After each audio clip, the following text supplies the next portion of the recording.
Ang mediumship ay ang kasanayan ng pagkonekta sa presensya at mga impresyon ng mga mahal sa buhay na pumanaw na. Para sa marami, ang konseptong ito ay nagbibigay interes at aliw, lalo na sa gitna ng lungkot o pagbabago.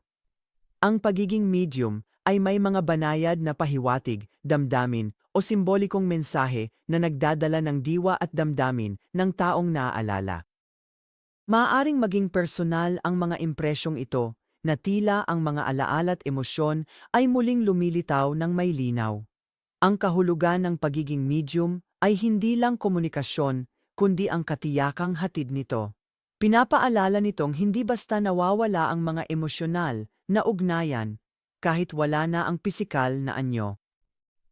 Maraming tao ang naghahanap ng ganitong uri ng patnubay kapag naghahanap sila ng pagtatapos, kapatawaran, o simpleng pakiramdam na ang presensya ng kanilang mahal sa buhay ay kinikilala pa rin sa kanilang paglalakbay sa buhay. Ang karanasan ay hindi lang prediksyon kundi emosyonal na paggaling. Sa gabay ng bihasang psychic medium, ang mga impresyong ito ay maingat na binibigyang kahulugan na tumutulong sa mga tao na makahanap ng kapayapaan at pag-unawa sa kanilang patuloy na ugnayan. Para sa mas malalim na personal na pananaw at madaling maunawa ang gabay, bisitahin ang absolutelypsychic.com o tumawag sa 111 800 498877.